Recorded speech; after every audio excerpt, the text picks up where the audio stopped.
পরিবর্তন হতেই থাকে এরকম হচ্ছে দেখুন রিঅ্যাকশন।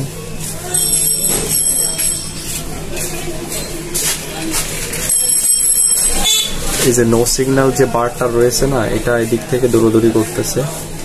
আর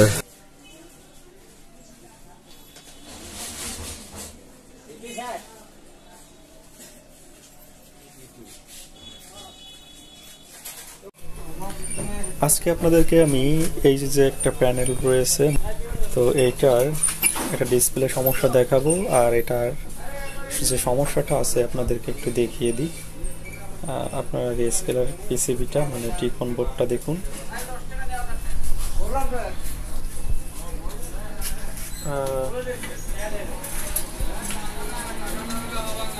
নাম্বারটা দেখে নিন আগে। এটা হচ্ছে এটার নাম্বার।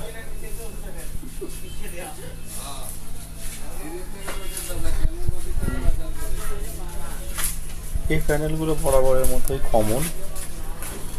আর এটা সাইড কপ রয়েছে, আমি আপনাদেরকে দেখাচ্ছি যে সাইড কপ যেটা রয়েছে, তিনটা সাইড কাপ রয়েছে, একটা দুটো তিনটা, হয়তোবা এটা সাইড কাপেরই সমস্যা। আমি আপনাদেরকে প্যানেলের সিমটমটা দেখিয়ে দিই।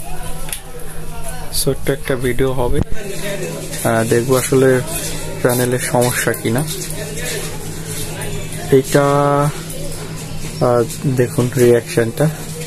আর এটা হয়তো মেবি যদি জাম্পার করি, হয়তো জাম্পার করলে হয়তো এই সমস্যাটার সমাধান হয়তো হয়ে যাবে। তারপর আমার মনে হচ্ছে এই জায়গায় একটু সমস্যা রয়েছে, হয়তো স্পার্কিং করতে পারে।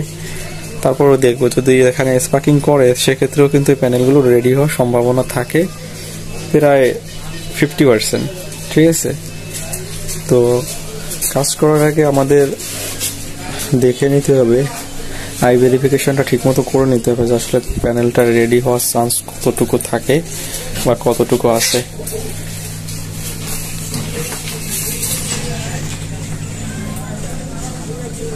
প্রথমত এইটার ডাটা শিট দিয়ে আমার কাজ করতে হবে।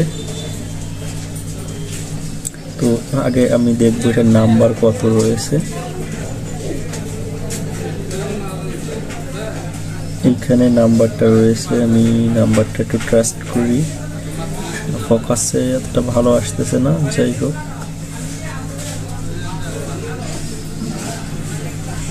এখানে নাম্বার রয়েছে, আসলে এভাবে দেখা যাচ্ছে না, আমি একটু দেখে নিই। আর রিঅ্যাকশনটা দেখুন, মানে ডিসপ্লে রিঅ্যাকশনটা মাঝে মাঝে পরিবর্তন হতেই থাকে এরকম হচ্ছে দেখুন রিঅ্যাকশন।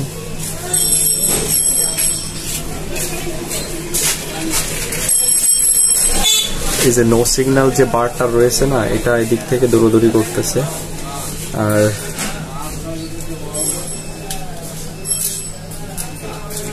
হালকা হালকা লাইনিং আসতেছে ভার্টিক্যাল হরাইজন্টাল।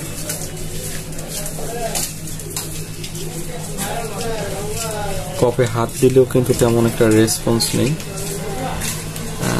এই কপটা একটু হিট হচ্ছে, তো এই যেটুক হিট, এটা হয়তো কোনো সিগন্যাল এটার ভেতরে যাচ্ছে না, যার জন্য কপটা বন্ধ হচ্ছে না। দেখি যে কোন সিগন্যাল। স্ক্রিন কন্ট্রোলে যে আপনার পোলো এসটিভি ওই যে রয়েছে, এইগুলা হয়তো অনেক সময় না গেলে কিন্তু কপ গরম হতে থাকে। তো কপ গরম হলেই যে সব কপ খারাপ তা কিন্তু না, আপনার কাজ করার পরে বুঝতে হবে যে আসলে কপ সত্যি খারাপ আছে কিনা। তো চলুন কথা না বাড়িয়ে আমরা কাজ স্টার্ট করে দিই। আমি প্যানেলের যে ডাটা শিটটা আছে গুগল থেকে ডাউনলোড করে নিয়েছি।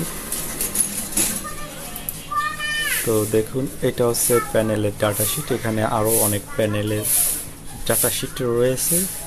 তো আমার যেটা প্রয়োজন আমি এখান থেকে নাম্বারটা মিলিয়ে নিলাম। দেখুন এটা হচ্ছে নাম্বার। জানি না এটা থেকে আপনাদের কতটা ভালো দেখা যাচ্ছে।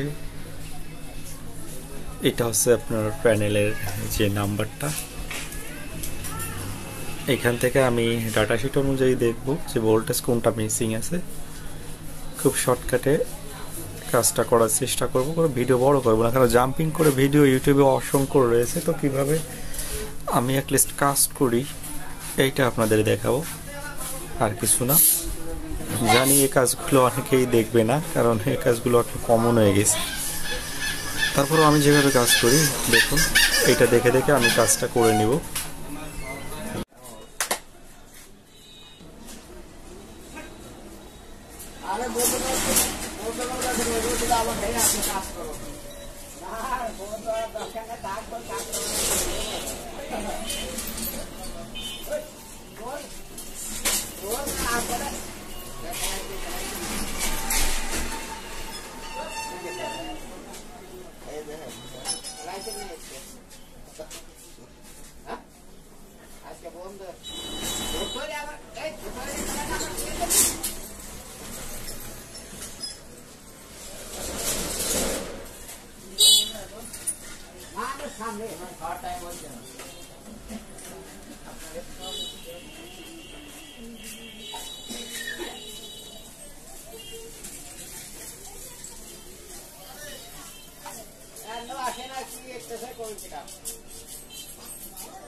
প্যানেল কিন্তু সব যে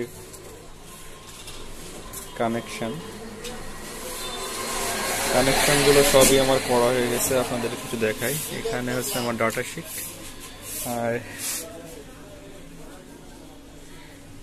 এখানে ফোকাস দিলে আসতেছে না ভালো একটা।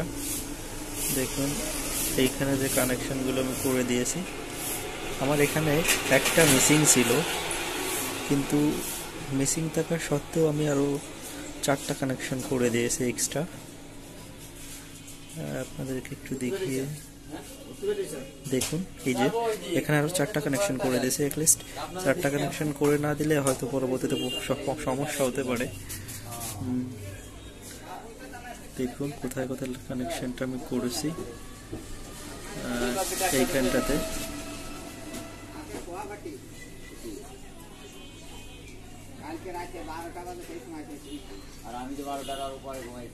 এইখানটাতে কানেকশনটা করে দিয়েছি। আমি ইমেজ কোয়ালিটিটা দেখিয়ে দিই।